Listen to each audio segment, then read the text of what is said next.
Good evening दोस्तों, मैं RB sir आपके अपने यूट्यूब चैनल आरबी क्लासेस में स्वागत करता हूं। जैसा कि हम लोग प्रीवियस पेपर एनटीपीसी का सॉल्व कर रहे हैं, आज इसकी 10वीं क्लास है, या हम ये भी कह सकते हैं कि आज इसकी 10वीं पेपर है, 10वां पेपर है प्रैक्टिस सेट का, क्योंकि एक दिन में एक शिफ्ट का पेपर हल किया जाता है एक क्लास में। तो आज इसकी 10वीं क्लास है, तो इसका मतलब 10वां पेपर होगा, 10वीं शिफ्ट का होगा, और वो है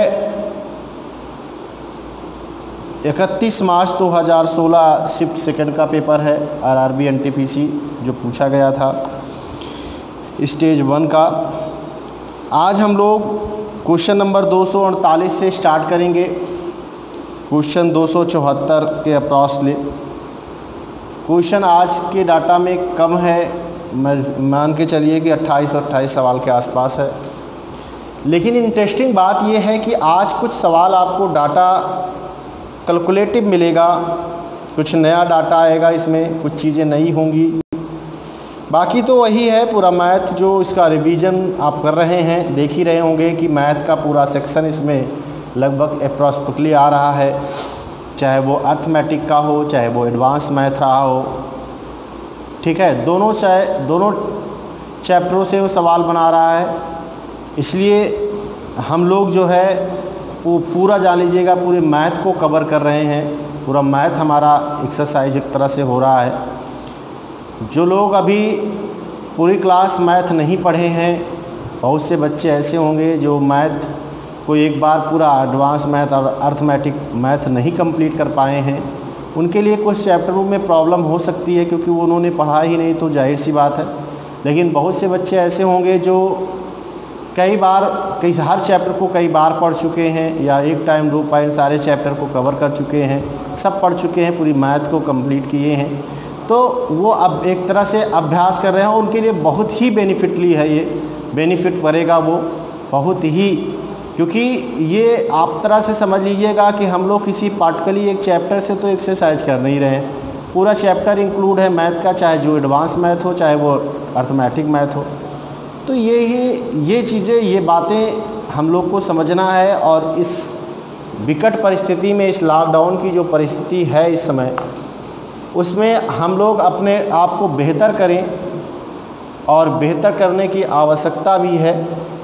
तो हम इस टाइम को, जैसे कहते हैं ना कि इस टाइम को हम लोग सही डायरेक्शन में यूटिलाइज़ करें, और इसी को ध्यान में रखते हुए हम लोग ने ऐसा कुछ करने का भी प्रयास किया है, और इस प्रयास को सफल बनाने में आप लोगों का बहुत बड़ा योगदान है, क्योंकि आप लोग ज़्यादा से ज़्यादा वीडियो को देखते हैं, तो हम लोग को मनोबल लगता है कि हाँ, आप लोग भी पढ़ रहे हैं, और हम लोग भी इस पे थोड़ा सा और बेहतर करने का हम लोग का जो जज्बा रहता है, वो चाहे वीडियो क्वालिटी की बात हो, चाहे कंटेंट की बात हो, एनीवन कोई भी चीज़ की बात हो, उस पे हम लोग दिन प्रतिदिन सोचते भी हैं कि उसको और बेहतर बनाया जाए और इम्प्रूवमेंट किया जाए, जिससे कि आप लोग को घर बैठे जो सुविधा या जो चीज़ें आपको प्रोवाइड करा सकते हैं, उसमें हम लोग ज़्यादा कंटेंट इस्तेमाल कर सकें। जैसा कि आप लोग चैनल के साथ जुड़े हैं, तो आप लोग देखा होगा कि शुरुआती वीडियो में कि क्या क्वालिटी थी, और आज के वीडियो में क्या क्वालिटी बढ़ रही है। हम लोग दिन प्रतिदिन इस पे काम कर रहे हैं। जैसा कि आपने देखा रहा कि अभी 1 दिन पहले आपको शुभम जी आए भी थे, उन्होंने बताया भी था कि हम लोग क्या कर रहे हैं। थोड़ा सा हम लोग की निराशा थी, उम्मीद इसी से फिर जुड़े हुए हैं आप लोग की ज़्यादा से ज़्यादा लोग लाइव आएंगे, ज़्यादा से ज़्यादा लोग वीडियो को शेयर करेंगे, ज़्यादा अपने दोस्तों में शेयर करेंगे, ज़्यादा से ज़्यादा लोगों के पास ये वीडियो जाएगा।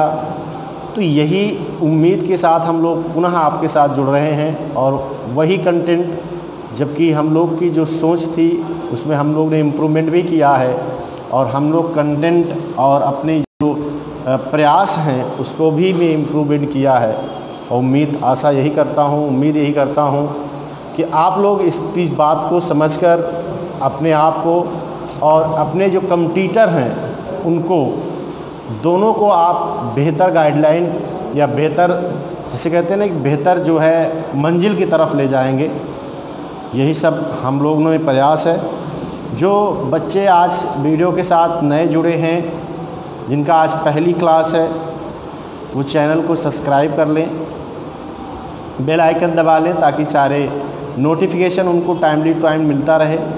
और साथ साथ अगर इसकी पहली जो क्लास 1 से क्लास 9 तक की जो सेक्शन उनसे छूट गया है, वो हम आरबी क्लासेस के यूट्यूब चैनल पे जाएंगे तो प्ले लिस्ट में उनको सिस्टमेटिक आपको मिल जाएगी, सारी क्लासेस मिल जाएगी। या फिर आप डिस्कशन बॉक्स में जाइएगा, इसके पहले वाली जो वीडियो है यानी कक्षा 9 की जो वीडियो है उसमें आपको मिलेगा। ठीक है ना। तो ये सब चीज़ें हैं और इसी से हम लोग उम्मीद करते हैं कि आप लोग बेहतर करेंगे और बेहतर करें, और बेहतर से करने के साथ साथ अपनी जो सिलेक्शन की जो रीड है, जो आवश्यकता है, वो हम लोग उसको कंप्लीट करके अपनी एक सफलता अपनी निश्चित करेंगे, अपनी एक सीट सुनिश्चित करेंगे ताकि आगे कोई भी प्रॉब्लम क्रिएट ना हो। ठीक है, चलिए। और क्वेश्चन में मज़ा आती होगी आपको, उम्मीद है, और ये हम उम्मीद भी करते हैं। चलिए आज क्वेश्चन नंबर अगला चलते हैं। जैसा कि हमने आपको पहले ही बताया कि 31 मार्च 2016 शिफ्ट सेकंड का पेपर है, ये आरआरबी एनटीपीसी स्टेज फर्स्ट का पेपर है ये। अब देखिए, कल्पना करिए कि जो भाई, जो बहन, जो दोस्त आपका सेलेक्टेड हुआ है आरआरबी एनटीपीसी में, जो सेलेक्ट हुआ है, जो इस परीक्षा में बैठा था और कहीं ना कहीं उसका चयन हो चुका है, वो किसी न किसी जगह कार्यरत है, तो वो बच्चे जो सेलेक्ट हुए हैं और आप अब उनमें कंपैरिजन करिए, तुलना करिए कि जो परिस्थिति उनके साथ थी एग्ज़ाम हॉल में, वही परिस्थिति मेरी अगर है तो मैं कहाँ पीछे रह गया हूँ, मैं उनसे कहाँ पीछे हूँ। जो चीज़ें उन्होंने अचीव कर लिया है, मुझे अभी वहाँ पहुँचने में टाइम लग रहा है, उस चीज़ को भी आप एनालिसिस करिए इन्हीं सवालों में, क्योंकि यही सवाल देकर वो बच्चों का सिलेक्शन हुआ है। तो ये सब चीज़ें हम लोग को मोटिवेट भी करेगा, डिमोटिवेट नहीं होना है, इससे हार नहीं माननी है, प्रतिदिन काम करना है। बहुत से बच्चे को ऐसा होगा कि 30 सवाल हल कराते होंगे, उनमें उनको 10 ही सवाल 12 सवाल का उत्तर पता होता होगा, बाकी सबका उत्तर नहीं पता होता होगा, या फिर वो हरास में होते कि हमारे भाई या बहन, हमारे दोस्त, वो लोग ज़्यादा दे देते। तो इसमें हारना नहीं है, समय से पहले कुछ नहीं होता है, और समय जब आप इस पर इन्वेस्ट करेंगे तो दिन प्रतिदिन आपको उसमें आपको इंक्रीमेंट दिखेगा, और दिख भी रहा होगा, आपको ऐसा लग भी रहा होगा कि इंक्रीमेंट हो रहा है। ठीक है ना। चलिए सवाल का जवाब दिए। बाकी बच्चों का कमेंट आना भी शुरू हो गया है। जो बच्चे अभी भी जुड़े हैं चैनल के साथ, सभी को गुड मॉर्निंग। चलिए सवाल का आंसर बता। पहला सवाल कह रहा है कि केंद्र सरकार बाढ़ग्रस्त ABC 3 राज्यों को एक निश्चित राशि 2:3:4 के अनुपात में देती है। यदि C को A से 400 करोड़ रुपए अधिक मिलते हों तो B को कितनी धनराशि सहायता के तौर पे मिलती है।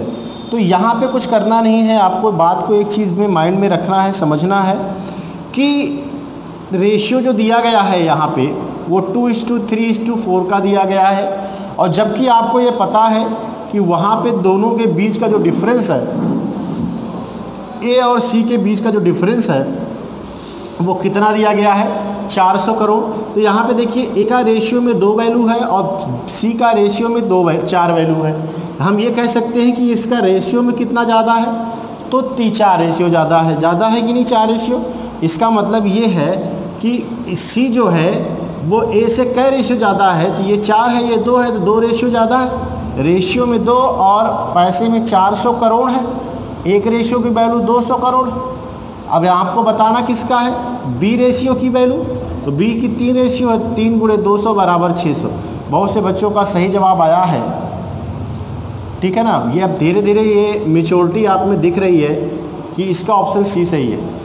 जैसे हमने आपको इतने देर से आपको यही बता रहे थे कि अब आपको खुद लगेगा कि हमारे अंदर वो मेच्योरिटी आने लगी है, हमारा जो अभ्यास है वो दिन प्रतिदिन ग्राफ बढ़ रहा है। जैसे परसेंटेज की इंक्रीमेंट की बात करते हैं तो कोई भी परसेंटेज स्टार्टिंग 0 से ही होता है, फिर 1 2 3 4 5 फिर जाके वो 100 कंप्लीट होता है। आप ये सोचिए कि हमारा पहले दिन ही 100 हो जाएगा तो पॉसिबल नहीं, ऐसा कुछ नहीं है। हर व्यक्ति हर दिन सीखता है, चाहे वो आप हो चाहे मैं हूँ, प्रतिदिन हम लोग कुछ ना कुछ सीखते हैं। बस यही हम लोग सीख के जो लगन है, जो अब प्रयास है, वो हम लोग कंटिन्यू करते रहेंगे तो एक समय ऐसा आएगा जो हमारा ये चीज़ जो मुकाम है हमारा 100% कंप्लीट सीखने का, वो ज़रूर पूरा होगा। चलिए, समझ में आ गया होगा पहला सवाल। चलिए दूसरा सवाल, फटाफट कमेंट करके बताते रहिए भाई।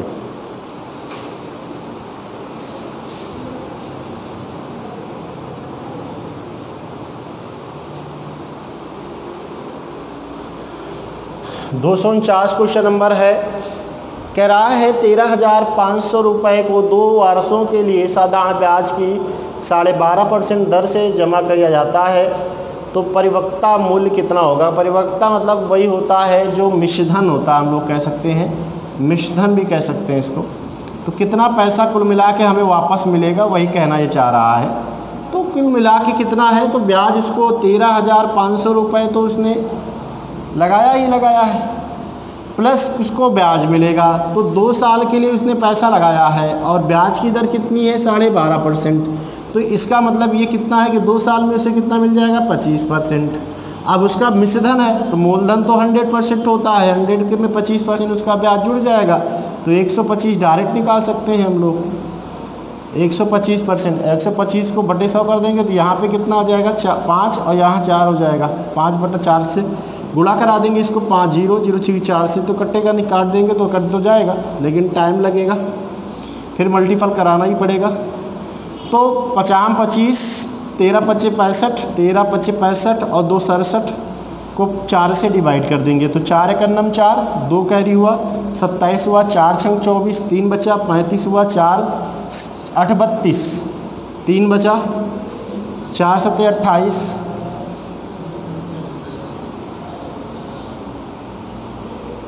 ठीक है ना, 4 7 28, 2 बचा, 4 5 20, 16,000, ठीक है ना, 16,875 रुपये, 16,875 रुपये। कौन सा सही ऑप्शन सही है, बी ऑप्शन सही है। कौन सा सही है, बी ऑप्शन सही है। बात यहाँ तक समझ में आई, किसी को दिक्कत हो भाई बताइए, क्लियर हुआ। चलिए अगला, रेंज बताना है इस डाटा का। आपने देखा होगा कि हर प्रैक्टिस सेट में रेंज ज़रूर पूछा जा रहा है। हर कोई सेट है, चाहे जो भी सेट है, उसमें रेंज ज़रूर पूछा जा रहा है। बहुत ही आसान सवाल है, अब तक उत्तर आ जाना चाहिए था आप लोगों का। थोड़ा सा स्पीड को भी डेकोरेट करिए आप लोग भाई, ठीक है। बहुत जल्दी जल्दी कमेंट आ रहा है क्योंकि आज हम सबकी कमेंट पढ़ेंगे।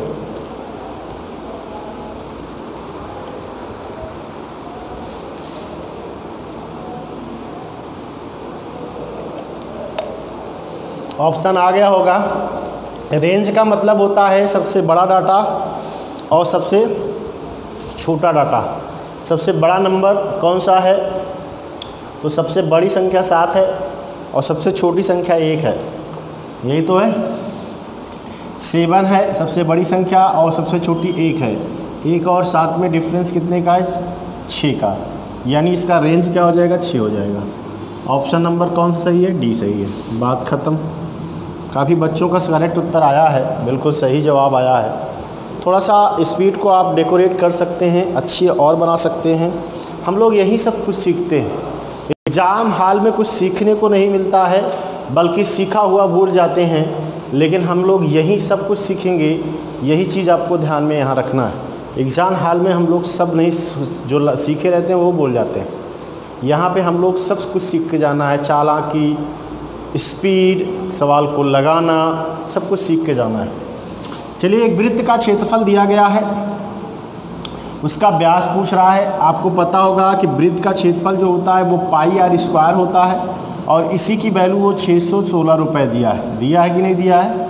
अब यहाँ से देखते हैं आर स्क्वायर बराबर क्या हो जाएगा, तो 616 को पाई से भाग देंगे तो पाई का मान 22/7 होता है, 7 ऊपर जा जाएगा, ठीक है ना। तो ये 22 से ज़रूर कटेगा, तो 22 दूना 44, कितना बचा, 17, 70 इधर बचा, 22 अट्ठे 176, यानी आर स्क्वायर बराबर कितना हो जाएगा 28 गुणे 7 के 28 को लिख सकते हैं 4 गुणे 7 गुणे 7, इसका वर्गमूल निकाल लेंगे तो आर का मान आ जाएगा।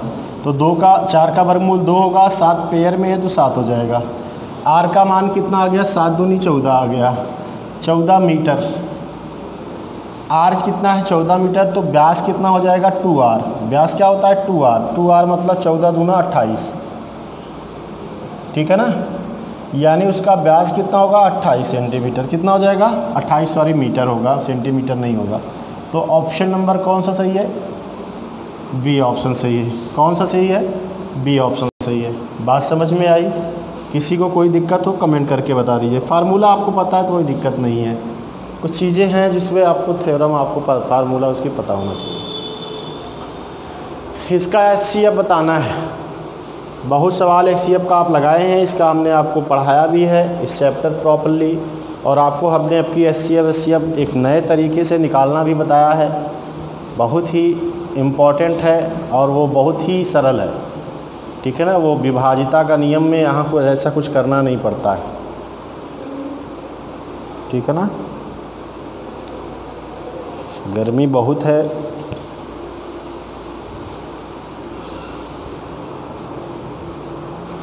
चलिए बात यहाँ देखिए, यहाँ पे कह रहा है कि इसका HCF बताना है, किसका 48, 92 और 140 का HCF बताना है आपको, मासा बताना है। तो 48, 92, 140 ना, हमने आपको बताया था जिसका डिफरेंस सबसे कम हो, तो इसमें डिफरेंस ज़्यादा दिख रहा है, इसमें कम दिख रहा है ना। तो इसमें डिफरेंस कितने का घटा लेंगे, तो 8 ना, 12 में से 8 जाएगा 4, 8 में से 4 जाएगा 4 ना, ठीक है ना। इसका डिफरेंस 44 आया है। दो संख्याओं का या तो इसका HCF 44 होगा या तो कोई 44 का गुणनखंड होगा यानी फैक्टर होगा। तो इसको लिख सकते हैं 11 गुणे 4, इसका HCF 11 भी हो सकता है, ऑप्शन में नहीं बनाया है तो फिर 4 ही होगा। ऑप्शन कौन सा सही है, सी ऑप्शन सही है। बहुत ही आसान तरीके से आप लोग HCF निकाल सकते हो। डिफरेंस सबसे कम जिसमें हो उसका या तो मासा वही होगा और या तो मासा उसका क्या होगा, उन्हीं में से कोई एक गुणनखंड होगा। जैसे इसका डिफरेंस सबसे कम 44 है, 92 और 140 में डिफरेंस ज़्यादा आएगा, ठीक है। या तो इसका मासा 44 है या तो 44 का कोई गुणनखंड है, तो 44 तो होगा नहीं। तो यहाँ पे देखिए क्योंकि ऑप्शन दिया भी नहीं है और 44 का गुणनखंड 4 गुणे 11, ये संख्या 4 से भी कट जाएगी, ये भी कट जाएगी और ये भी कट जाएगी, ठीक है ना। चलिए अगला देखिए, बहुत ही मस्त सवाल है, मज़ेदार सवाल है।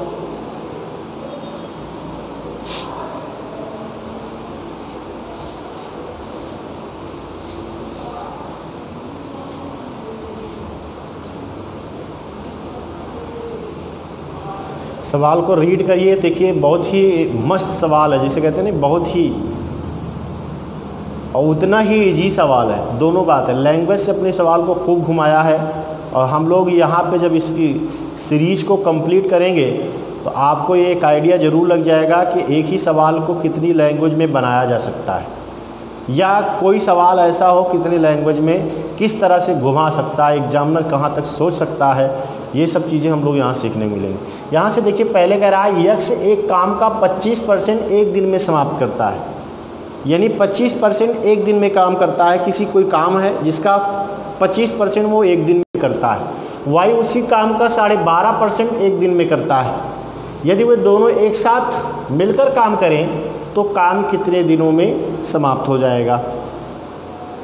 बात को समझिए, यहाँ कोई काम था उसका कह रहा है 25% कर पाता है। 25% का मतलब 1/4 ही तो होता है, 1/4 काम, ये भी तो कह सकते हो। 1/4 काम अगर एक दिन में करता है तो टोटल काम कितना करेगा, एक्स की टोटल काम 4 ही दिन में तो करेगा। नहीं समझ में आया? अरे भाई 25% का मतलब होता है टोटल 100% काम होता है ना, जिसका 25% तो एक दिन में कर रहा है, तो एक दिन में 25, फिर एक दिन में 25, फिर एक दिन में 25, फिर एक दिन में 25, तो टोटल 4 ही दिन तो लगेंगे। 4 दिन लगेंगे वो 100% काम हो जाएगा, और जब 100% काम हो जाएगा तो पूरा टोटल काम होगा एक काम। ठीक उसी प्रकार से 12.5% वाई काम करता है तो टोटल काम कितना करेगा? अरे 12.5% काम एक दिन में, फिर 12.5% एक दिन में, तो 2 दिन में वो 25% काम कर रहा है, और 25% टोटल 40 4 दिन के बराबर है, तो 2 दिन में 8 दिन के बराबर हो जाएगा। हम इसको ऐसे भी कह सकते थे। एग्जामिनर देखिए यहाँ तक सोच लिया, क्या आपको परसेंटेज के बारे में नॉलेज है? ठीक है, समझ में आया? तो परसेंटेज के बारे में हमको नॉलेज है कि नहीं है? अब इसको एक चीज़ और माइंड में रखिएगा कि 1/4 जो होता है, यानी 25% 1/4 के बराबर होता है। हमने परसेंट में इस चीज़ को पढ़ाया भी है। 25% ये चीज़ डाटा अगर याद रहेगा तो इसको हम 1/4 पढ़ते हैं 25% को। 25% क्या होता है? 1/4 के बराबर होता है। 20% 1/5 के बराबर होता है। सब बताया गया है परसेंटेज में। इसकी परसेंटेज की तो अभी नई क्लास चल रही है, तो इसलिए आपको पता भी है। ठीक है, तो ये चीज़ें जो डाटा हमने आपको बताना चाह रहे हैं वो यही चीज़ें हैं। अब यहाँ से आपको ये बात तो कंफर्म हो ही गई। अब यहाँ से आप देखिए डेज तो निकाल लेंगे, यानी हम इसको कह सकते हैं कि एक्स जो है वो टोटल काम 4 दिन में करता है और वाई टोटल काम 8 दिन में करता है। दोनों का एलसीएम कितना हो जाएगा? दोनों का एलसीएम कितना हो जाएगा? 8 दिन, 8 एलसीएम हो जाएगा। इसकी कैपेसिटी 2 हो जाएगी, इसकी कार्य क्षमता 1 आ जाएगी। दोनों मिलकर टोटल काम एक दिन में 3 करेंगे। कितना करना है? 8। तो टोटल टाइम कितना लगेगा? 8/3 अर्थात 2.66 ना 66 पर दिन, या फिर इसको हम 2/3 भी लिख सकते हैं। परसेंटेज डिफरेंशिएशन करेंगे तो यही आएगा, या 2.67 भी लिखा जाता है, क्योंकि 6 के बाद 1 पॉइंट बढ़ जाता है। तो जो भी ऑप्शन है इससे नियरेस्ट ऑप्शन तो यही एक ही बनाया ना, इसके आसपास तो कोई ऑप्शन बनाया नहीं। तो यानी दोनों मिलकर इस काम को 2.67 दिनों में कंप्लीट कर देंगे। कन्फर्म हुआ? देखिए नया सवाल आपको मिल रहा है लैंग्वेज में। चाहता तो एग्जामिनर वही डायरेक्टली बोल सकता है ना, एक एक्स इसी काम को 4 दिन में और वाई उसी काम को 8 दिन में करता है। दोनों मिलकर कितने दिन में करेंगे? ठीक है ना। चलिए आगे नेक्स्ट, जल्दी से आप लोग सवाल को रीड करके इसका आंसर बताएं।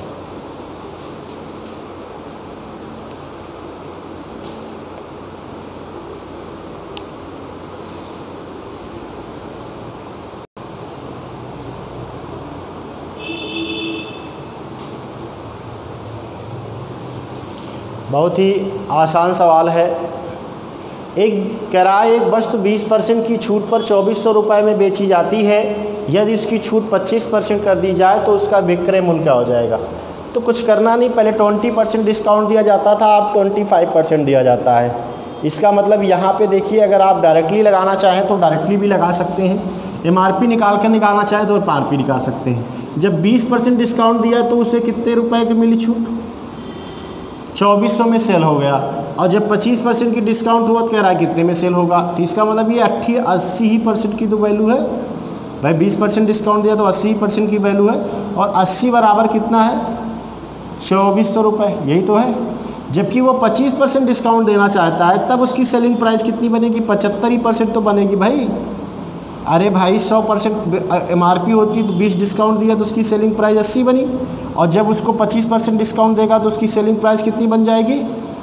75%। आपको 75% की वैल्यू बतानी, जबकि 80% की वैल्यू 2400 है। तो 2400 बटा 80 गुणा 75, ठीक है ना। 0 से एक 0 कट गया, 8 तिरिक 24, 30 बार जाएगा, 0 लग गया, 5 3 15, 7 तिरिक 21, 1 2 22, यानी 2250 रुपये।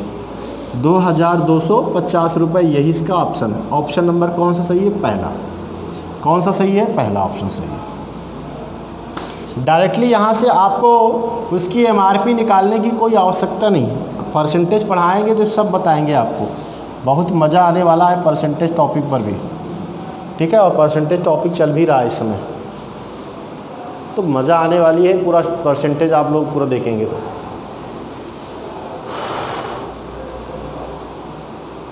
चलिए अगला 255 देखिए। कह रहा है कपड़ों के 3 टुकड़ों की लंबाई क्रमशः 1.26 मीटर है, 1.898 मीटर है और 1.62 मीटर है। कह रहा है कितनी अधिकतम लंबाई द्वारा इन्हें पूरी पूरी नापा जा सकता है। कौन सी अधिकतम लंबाई है जिन्हों को पूरी पूरी संख्या में इसको नापा जा सकता है। तो पूरी पूरी संख्या में नापने के लिए क्या है उसका HCF ही तो है, इसका HCF ही निकालना है सबसे बड़ी। पूरी पूरी संख्या में नापने का मतलब है कि ऐसी कौन सी नाप होगा जो 1.62 को भी नाप दे, 1.26 को भी नाप दे, 1.898 को भी नाप दे। तो ऐसे कंडीशन में उसका HCF तो लेना है। तो आपको HCF लेना है तो इसका HCF लेना है तो डिफरेंस देखेंगे। सबसे कम डिफरेंस इसी दोनों में दिखाई दे रहा है, तो दोनों को घटाएंगे तो डिफरेंस कितने के आ जाएगा, 12 में से 6 जाएगा 3, 36 डिफरेंस आ गया। 36 का मतलब पॉइंट वही हो जाएगा ना, 0.36, वो पॉइंट की बात की चर्चा कर लेंगे, ठीक है ना। तो 36 या तो इसका HCF 36 होगा और या तो फिर 36 का कोई गुणनखंड होगा। अब 36 का कोई गुणनखंड क्या होता है, 18 × 2 हो सकता है। 18 ऑप्शन में दिख रहा है, ऑप्शन दिख रहा है ना, बस 18 से ये भी कट जाएगा, 18 छक्का 18 ग्राम और 18 नौइयाँ कट जाएगा। तो इसका मतलब है कि 0.18 मीटर ये इसका HCF है। अब देखिए इसको सेंटीमीटर में उसने बनाया है तो कुछ करना नहीं, मीटर को सेंटीमीटर बनाने के लिए 100 से गुणा कर देंगे बस, तो 2 0 से पॉइंट हट जाएगा, यानी 18 सेंटीमीटर हो जाएगा। तब क्या हो जाएगा, 18 सेंटीमीटर हो जाएगा। ऑप्शन कौन सा सही है, डी सही है, बात खत्म, ठीक है ना, समझ में आया। चलिए नेक्स्ट बढ़ते हैं।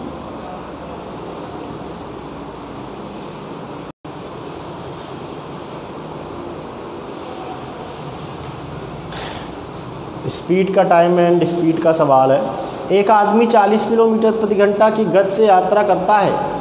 यदि उसने गति में 16 किलोमीटर प्रति घंटे की वृद्धि की होती तो वह उतने ही समय में 80 किलोमीटर दूरी अधिक तय कर लेता।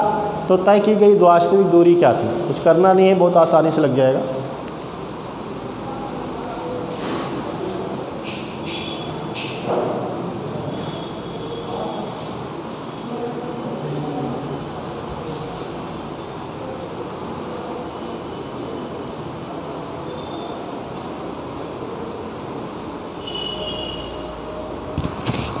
पढ़ना रहता है,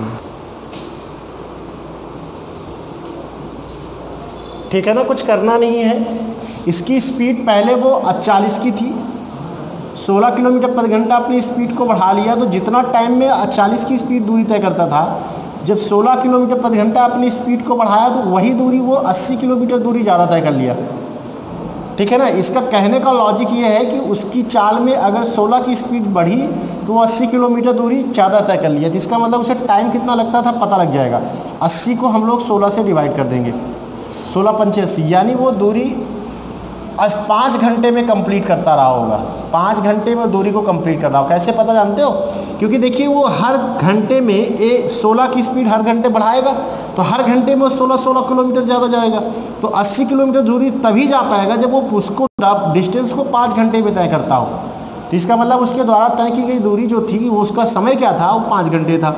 और 5 घंटे की में वो 40 की स्पीड से कितना दूर जाता रहा होगा, तो 40 × 5 200, कितना 200 किलोमीटर वो दूरी तय करता रहा।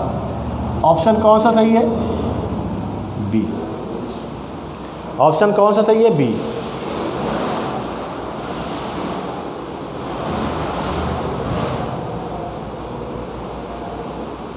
समझ में आया, किसी को कोई दिक्कत हो बताइए। चलिए नेक्स्ट आगे बढ़ते हैं। कॉस 1110 डिग्री का मान बताना है आपको।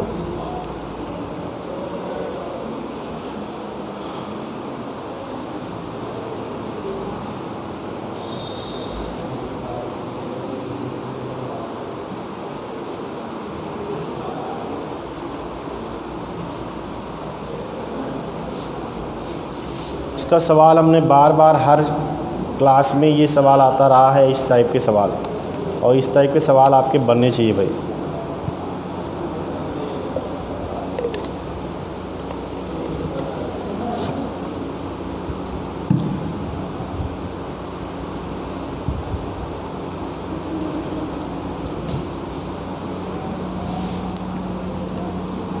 देखिए कह रहा है कॉस 110 डिग्री का मान बताना, 1110 का डिग्री।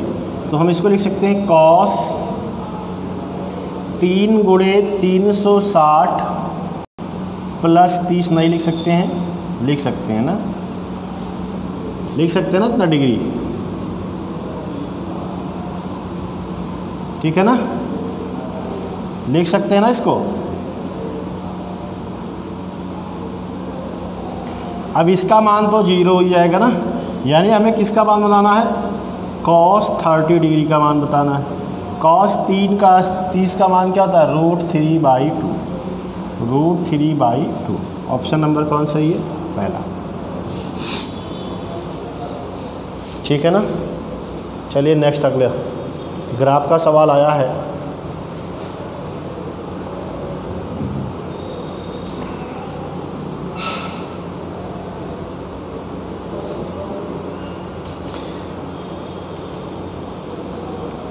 बनाना दिया है 15% है, मैंगो 35% है, ऑरेंज 20% है, चीकू 20% है और जामुन 10% का डाटा दिया गया है। और यहाँ पे पहले पूछ रहा है आपका केले का सेक्टर कोण क्या होगा। केले का मतलब बनाना, बनाना क्या % है, बनाना आपको 15% है ना, दिख रहा है ना 15%। अब बनाना अगर आपको 15% दिख रहा है तो इसका मतलब 15% को डिग्री में बनाना है। तो 15% को अगर डिग्री में बनाना है तो आप क्या करेंगे, 15% है कितने में से, 100 में से, डिग्री बनाने के लिए 360 से गुणा, 0 से 1 0 कट गया, 5 दूनी 10, 5 3 15, 2 1 2, 18 दूना 36, 18 3 54, 554 डिग्री कोण के बराबर होगा। ऑप्शन कौन सा सही है, ऑप्शन नंबर बी, ठीक है ना, ऑप्शन नंबर बी सही है। बात समझ में आई, किसी को कोई दिक्कत हो बताइए।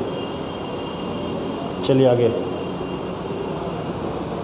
फटाफट बताइए।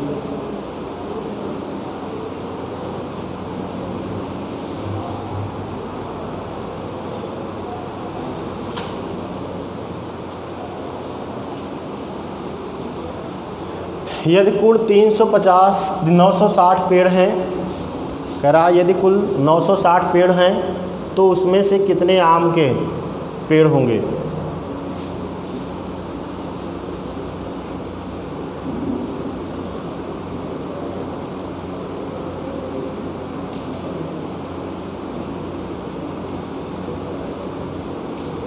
फटाफट बताइए आपको।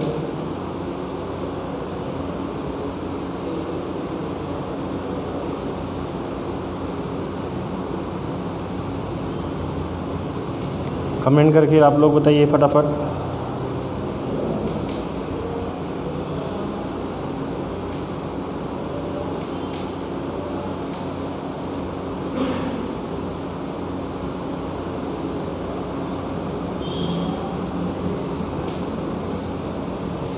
देखिए 960 पेड़ हैं जिनमें से आपको मैंगो का पेड़ बताना है, 35% है ना।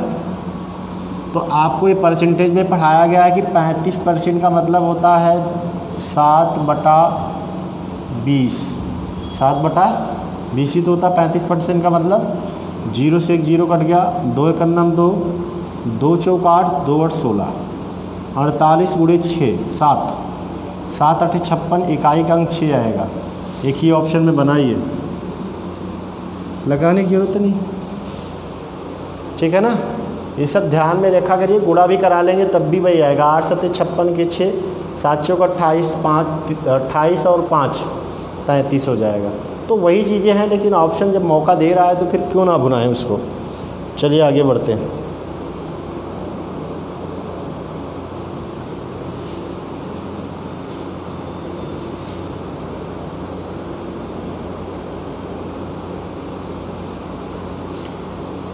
कह रहा खेत में चीकू, आम और आम के पेड़ों का जामुन, संतरे और ऑरेंज के और केले के पेड़ों के अनुपात कितना है। तो आपको ये पता है कि चीकू 20% है, चीकू आपको 20% है, मैंगो आपको 35% है टोटल 55% हो जाएगा। बचा कितना, जो बचा है वो केला है, जामुन है और क्या है, ऑरेंज है, संतरा है, तो 45% बचा होगा। जोड़ने की ज़रूरत है नहीं, रेशियो पूछ रहा है तो 11:9 के रेशियो हो जाएगा। ऑप्शन नंबर कौन सा सही है, सी सही है। बात ख़त्म, ठीक है ना। बढ़ जाइए आगे।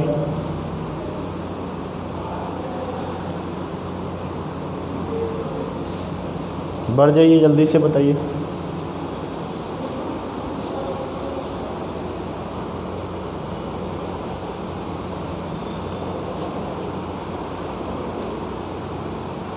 जल्दी से बताइए। यदि साइन थीटा अगर 2/3 हो तो sec theta plus cot theta, sec theta और कॉट थीटा का मान बताना है। तो यहाँ से कुछ करना नहीं है आपको, ये आपको पता है कि साइन बराबर त्रिभुज के रूप में क्या होता है, लंब बटा कर्ण होता है कि नहीं होता है। और आपको लंब के तौर पे 2 दिया है और कर्ण के तौर पे 3 दिया है। तो इसका मतलब लंब आपका अगर 2 है, ल से इंडिकेट करते हैं, के आपको 3 दिया है, के कर्ण से के से इंडिकेट करते हैं, तो आधार का इंडिकेट करेगा, निकाल लेंगे। कर्ण स्क्वायर मतलब 3 का स्क्वायर 9 में से लंब का स्क्वायर 4 घटा देंगे तो क्या आएगा 5, 5 का वर्गमूल निकाल लेंगे √5। तो यानी आधार क्या होगा, √5 होगा। ये बात समझ में आई। अरे पाइथागोरस प्रमेय आधार का स्क्वायर प्लस लंब का स्क्वायर बराबर कर्ण के स्क्वायर के होता है। इन दोनों का स्क्वायर इसके स्क्वायर के बराबर है। तो सब कुछ मिल गया। अब सेक थीटा बराबर क्या होगा, सेक होता है कॉस का उल्टा और कॉस बराबर होता है आधार बटा कर्ण। तो ये कर्ण बटा आधार हो जाएगा। तो कर्ण 3 है, आधार 5 है। तो यानी आपको सेक थीटा का मान 3/√5 हो जाएगा।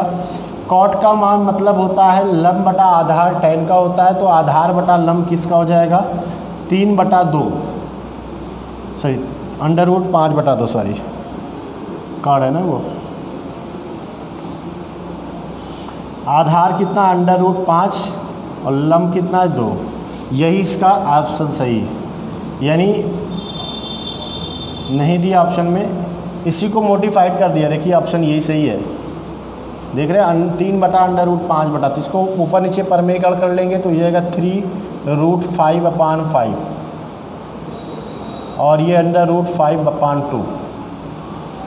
ये ऑप्शन सही हो गया। मोडिफाइड हुए परमेयकरण कर लिया, ठीक है ना, तो करा लेंगे, कोई दिक्कत नहीं है। ऑप्शन नंबर सी सही है। किसी को आई को दिक्कत है, बढ़ लें आगे, चलिए बढ़ लेते हैं। माध्यिका, बहुलक और माध्य सब बताना है।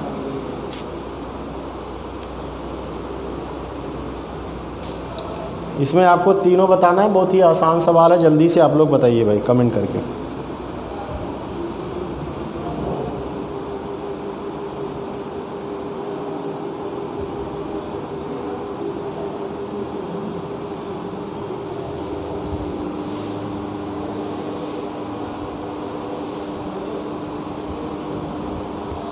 पंखे को 2 नंबर पे करिए, 2 नंबर पे बस।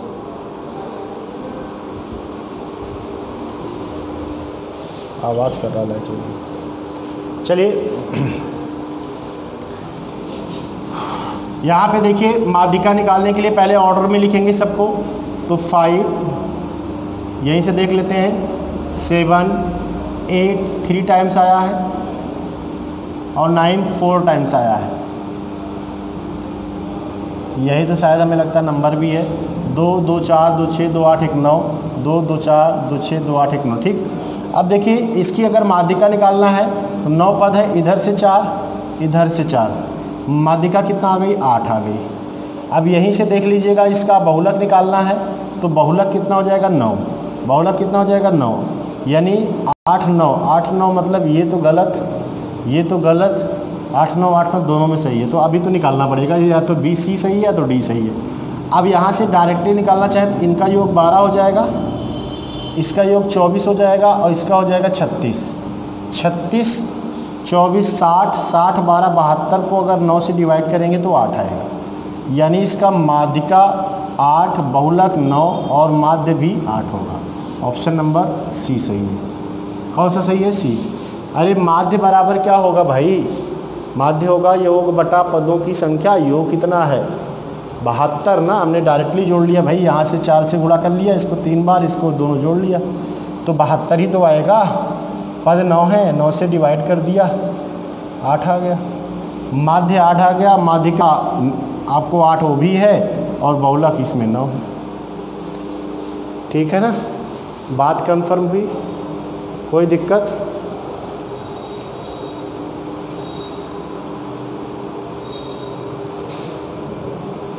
चलिए जल्दी से बताइए 263 नंबर, क्वेश्चन नंबर 263।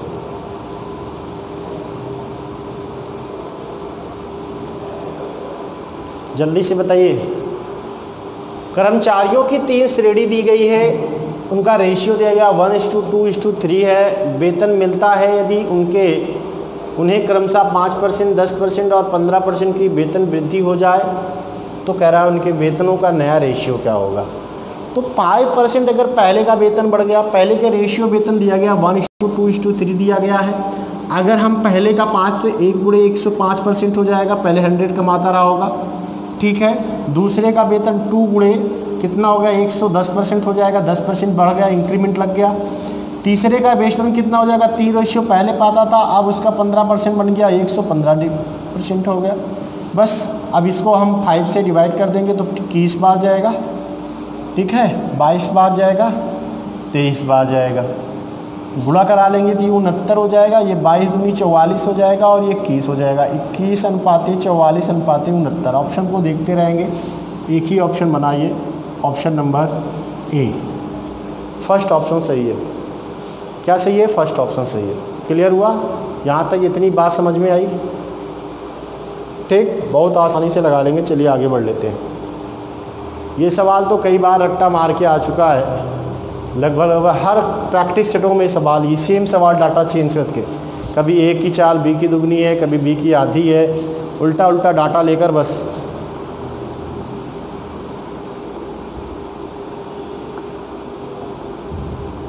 जल्दी से बना दीजिए भाई, कमेंट करके आप लोग बताते जाइए। जो वह लोग अभी चैनल के साथ जुड़े हैं, चैनल को लाइक करें।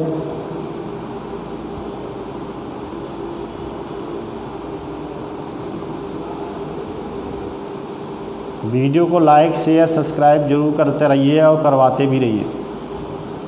ठीक है। जितना ज़्यादा ये ग्रो करेगा उतना ही इम्प्रूवमेंट हम लोगों में और आप लोगों में दोनों में दिखेगा। चलिए देखिए, कह रहा है कार बी की गति कार ए की गति की आधी है, बी की चाल ए की हाफ है, तो बी की चाल तो आ जाएगी क्योंकि 120 किलोमीटर 1.5 घंटे में तय किया है वो। तो 120 को 1.5 को लिख सकते हो 3/2 ना, 3 ऊपर बटा 2 ऊपर गुणा हो जाएगा। यानी ए की स्पीड कितनी आ गई? 80 किलोमीटर प्रति घंटा। आ गई कि नहीं आ गई? ए की स्पीड अगर 80 किलोमीटर प्रति घंटा है तो बी की स्पीड तो हाफ हो जाएगी ना, तो बी की स्पीड 40 किलोमीटर प्रति घंटा हो जाएगी। बात ख़त्म। यही तो पूछ रहा है, सवाल ख़त्म। कौन सा सही ऑप्शन है? ए सही है। बात क्लियर हुआ? कोई दिक्कत नहीं है? चलिए नेक्स्ट बढ़ लेते हैं, आगे बढ़ लेते हैं क्वेश्चन। जल्दी से आप लोग बताइए सवाल को।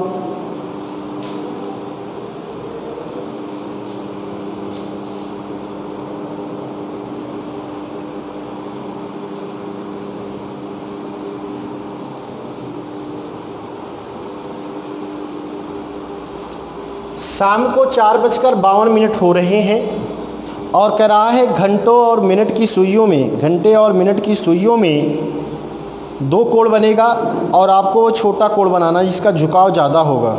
जिस तरफ झुकाव उसका कम होगा वही वाला आपको कोण बताना है। जल्दी से बना दीजिए भाई। चलिए देख लीजिए, क्लॉक होगा तो यहाँ पे आपको कह रहा है कि बज रहे हैं 4:06, 9, 12 और 3। ठीक है। और बज रहे हैं टाइम 4:52 के अप्रॉक्सीमेटली, मतलब ये ऐसे कुछ ऐसा होगा। ठीक है। ये आपको एक कोण का मान ज़्यादा आएगा, एक कम है। झुकाव जिस तरह कम होगा तो झुकाव इधर कम है, तो एक कोण वैसे भी निकाल लो। तो देखेंगे दोनों बीनों में दोनों सुइयों में कितने मिनट का डिफरेंस है? तो 4 और 52 पे, तो इसका मतलब है 20 32 मिनट का अंतर है ना। 32 गुणे 6, 32 गुणे 6, तो 6 दूनी 12 और 6 3 18 1 19, 192। 32 मिनट का समझ रहे हैं, यहाँ से यहाँ तक हमने लिख लिया। एक साइड का निकाल लो, अगर 180 डिग्री से ज़्यादा आ रहा है तो 360 में घटा देना, उसका छोटा कोण आ जाएगा। तो वहाँ से इशू नहीं है किधर से लेना है, ठीक है ना, ये बात आपके दिमाग में रहनी चाहिए। तो यहाँ पे आपको क्या करना है, अब ये वाली घंटे वाली सुई तो मैंने इसको रोक के माना था, अब ये इसको बढ़ी है और बढ़ेगी तो कोण कम करेगी, तो कम करेगी तो इसका मतलब 52 का आधा 26 होता है ना, 26 डिग्री कम हो जाएगी है। या घंटे वाली सुई 1 मिनट आधे कोण बनाती है ना, आधे इसका कोण बनाती है, 26 डिग्री इसमें लेस कर दीजिए, तो ये 12 में से 6 जाएगा, 6 बचेगा, 8 में से 2 जाएगा, 6 बचेगा, 166 डिग्री। और 166 डिग्री 180 डिग्री से कम है, इसका मतलब यही छोटा कोण होगा, क्योंकि इसका जो बड़ा कोण होगा वो 360 माइनस 166 होगा। बात को यहाँ ध्यान में दीजिए, ठीक है ना। तो ये बड़ा कोण 160 में से 66 घटाना पड़ेगा, तो उसका मान 180 से ज़्यादा आएगा, तो वो ऐसे भी बड़ा हो जाएगा। तो ऑप्शन कौन सा सही है? ऑप्शन डी सही है। बात को क्लियर हुआ? बात समझ में यहाँ पे आई? किसी को दिक्कत हो? चलिए बढ़ जाते हैं आगे, जल्दी से बनाइए इसको, बहुत ही ऐसी सवाल है, जल्दी से बना दीजिए। कह रहा है यदि x + 2y = 27 हो और x - 2y = 1 हो तो y की वैल्यू क्या होगी? तो यहाँ तो कुछ करना ही नहीं था, बड़ा आसानी से था। x + 2y = 27 दिया ही है और x - 2y = -1 दिया है, जोड़ने पर ये इससे कट जाएगा, 2x = 26 आ जाएगा कि नहीं, क्योंकि -1 है ना। x = 13 आ जाएगा, x = 13 आ जाएगा, तो आपको x की वैल्यू यहाँ पे रखनी है, तो यहाँ पे आप रख देंगे, तो x 13 घटा देंगे, इसमें 14 का आधा क्या हो जाएगा, 2y = 14 हो जाएगा ना, y = 7 आ जाएगा। ऑप्शन कौन सा सही है? तो ऑप्शन बन जाएगा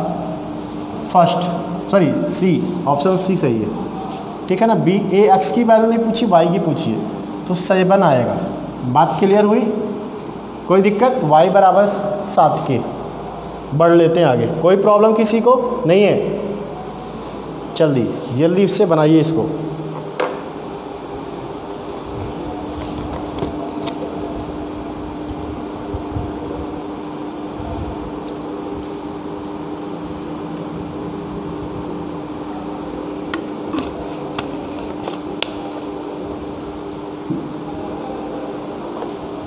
जल्दी से बना दीजिए भाई।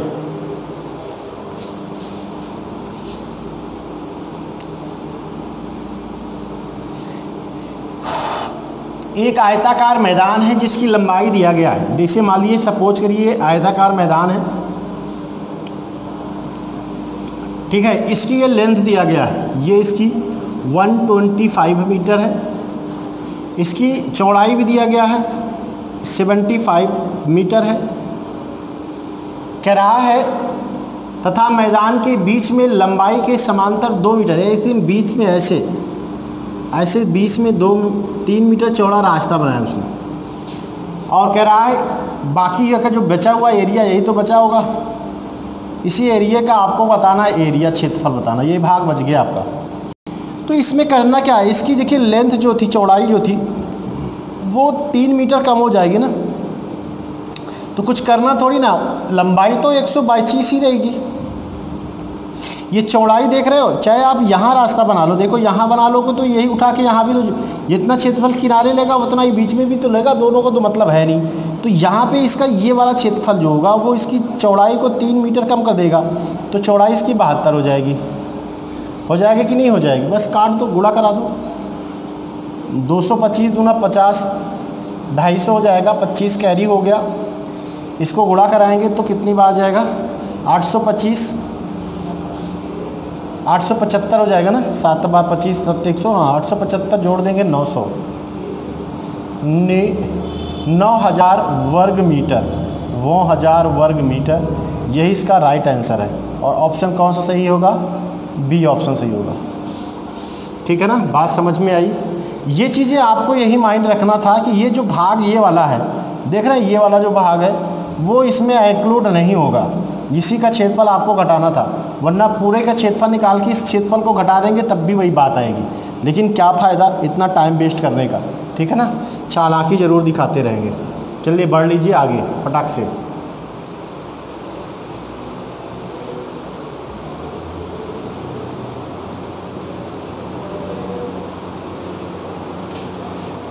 आपने 1.2 मीटर और 1.3 मीटर कपड़े के 2 टुकड़े क्रमशः 330 और 270 रुपए में खरीदे हैं।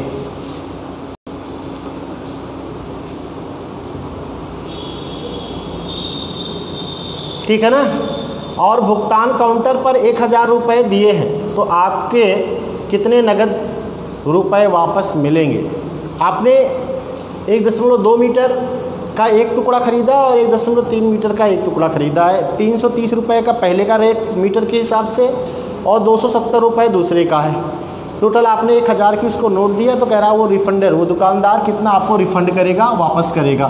तो देख लेते हैं आपका पैसा बिल कितना बना ना। तो आपका बिल कितना बना, तो 1 मीटर की कीमत 330 रुपये है और आपने 1.2 मीटर खरीदा है। खरीदा है कि नहीं खरीदा है? ठीक है, तो अब यहाँ से अब इसके बाद आपने 270 रुपये का ख़रीदा 1 मीटर के हिसाब से, तो 1.3 मीटर खरीदा, गुणा करा लेंगे, पॉइंट से दशमलव हट जाएगा, 12×3 36 और 3 39। ठीक है, इसका पैसा कितना हो जाएगा, पॉइंट से कट गया, 13×7 91, 1 13 दूना 26 और 9 35। टोटल अमाउंट कितना हो जाएगा 747। 747 रुपये का आपका बिल बना है। 743 रुपये का आपको बिल बना है। आप 1000 रुपये उसको देंगे, 1000 में 747 रुपये आप लेस कर देंगे, तो कितना हो जाएगा 253 रुपये। 253 रुपये आपका बिल हुआ, वापस रिफंड। दुकानदार इतना रुपये आपको रिफ़ंड करेगा, वो यानी वापस करेगा। बात समझ में आई? कोई दिक्कत किसी को? समझ में आया? चलिए बढ़ लेते हैं।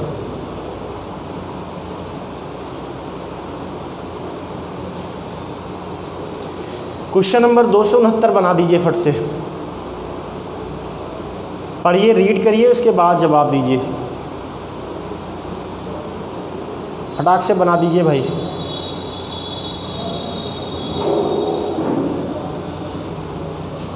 जिन बच्चों को काला पसंद नहीं है उनका, जिन बच्चों को केवल काला पसंद है, काला और सफ़ेद पसंद है, उनसे कितना अनुपात है। कुछ सवाल पढ़ने के बाद कुछ दिख रहा है, समझ में कुछ आ रहा है। ठीक है, ये सवाल रॉन्ग है, सवाल रॉन्ग है। किन छात्रों का पता ही नहीं, बात को यहाँ से समझिए, इसीलिए हमने सवाल को हटाया नहीं। सवाल या तो मिसप्रिंटेड है और या तो फिर एग्जामिनर ने आपको जानबूझ के ये सवाल बनाया है कि आप यहाँ इसको सोचते रहें। ठीक है, ये सवाल का आप जिन छात्रों का, किन छात्रों का 50% है, 100% है, 80% है, 70% है, 20% है, 15% है, यहाँ से अगर परसेंटेज की भी बात किया होता तब भी इसका रेशियो बनाया जा सकता था। इसीलिए या तो ये सवाल प्रिंटेड में गलत हुआ है या तो एग्जामिनर इसे जानबूझकर बनाया रहा होगा। बात समझ में आई? कोई उत्तर नहीं उसका। चलिए बढ़ लेते हैं आगे। इसीलिए मैंने उस सवाल को हटाया नहीं। ठीक है ना, जल्दी से बना दीजिए भाई।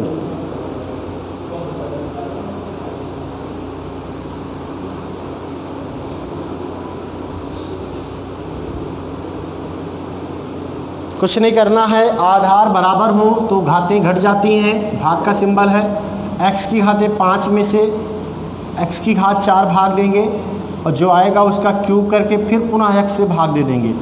तो यहाँ पे x बचेगा, x की पावर 3 का मतलब x की पावर 3 हो जाएगा और भागे x करेंगे तो x की पावर 2 हो जाएगा। कुछ करना ही नहीं था इसमें, घटाते चले जाना। ऑप्शन नंबर कौन सा सही है? बी।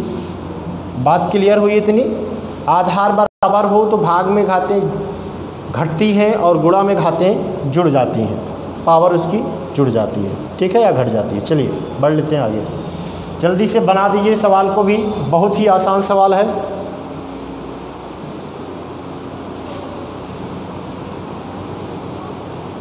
एक वस्तु को 12.5% के लाभ पर 4500 रुपये में बेच दिया जाता है, उसका लाभ राशि क्या होगी?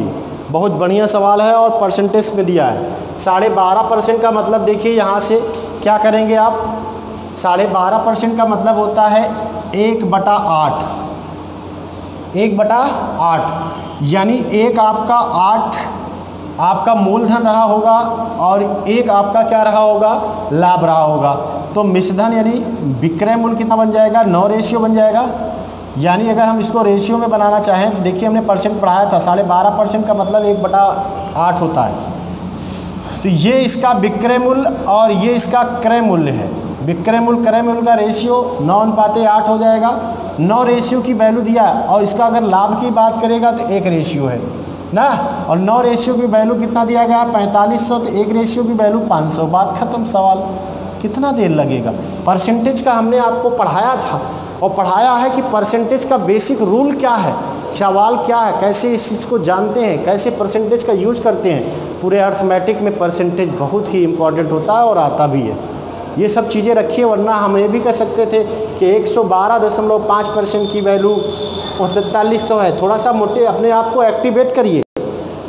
100% की वैल्यू निकाल लिया, फिर क्रय मूल्य निकाल लिया, विक्रय मूल्य से क्रय मूल्य घटाया, लाभ यही है, ऐसा बात नहीं है, ठीक है ना। चलिए बढ़ लेते हैं आगे। Question number 272।